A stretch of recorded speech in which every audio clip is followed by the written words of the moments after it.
Something from nothing, rising above, overcoming obstacles. All are common motivational statements that are often used in sports dialogue to describe underdog athletes or Cinderella stories. Off the field, in the world outside of sports, those phrases mean survival in a life full of challenges. Former Northwestern football captain Torri Stuckey overcame the odds after a tough upbringing. And as he shows in continuing our celebration of Black History Month, he's among those inspiring change in a community that needs it.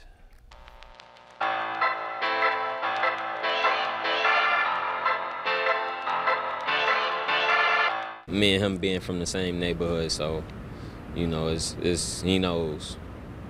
struggles. We have things to talk about. We have, feelings that we can compare. So I would just look outside and I see the situation, and I knew I had to be more to life than this. After growing up in the projects, Torri Stuckey can relate to today's kids struggling in Chicago.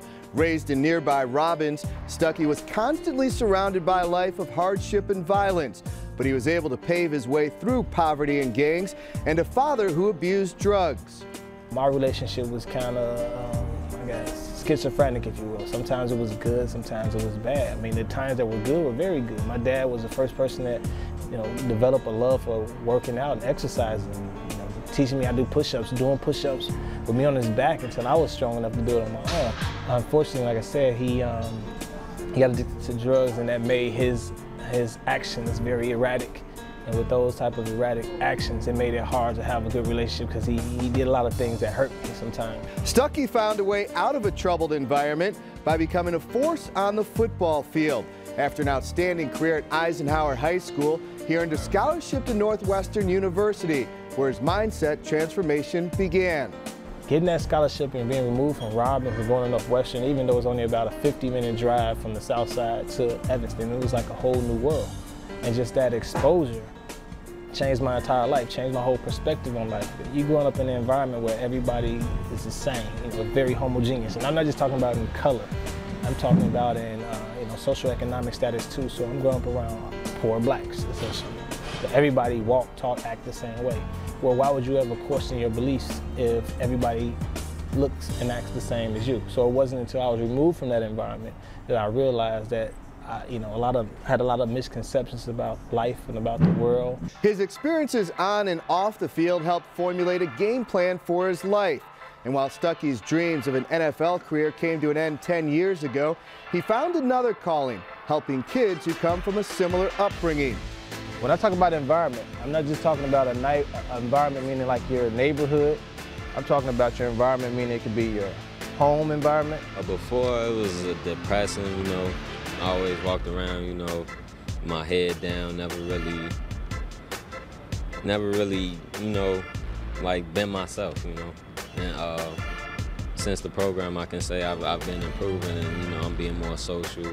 And despite all the obstacles and everything that's in the way, you just gotta look past that and take it day at a day, day at a time, and just keep thinking with that positive attitude, and move forward.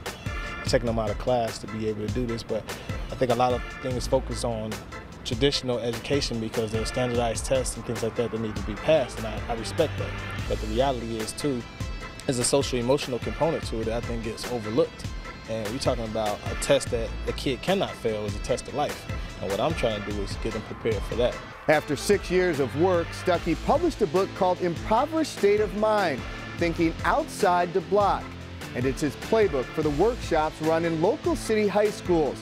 With interactive sessions in an academic setting, Stuckey's message impacts students directly. Even though your environment and your beliefs, you can change all that. Despite all that, what may be holding you down, you got to get that off your chest and move forward, and keep thinking with that positive attitude. I was just about ready to give up on, school and everything, and then, I start hearing about this. I'm in a really low place, and he comes up and, he goes through some of the similar things I sort of went through.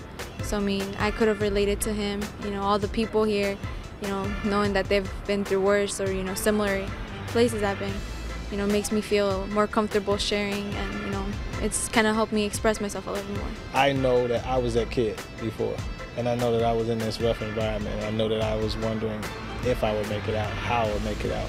So I know that they thirst, if we pick the right kids, they thirst for that knowledge. They want to talk about some of these things. They want to get out some of the challenges they faced.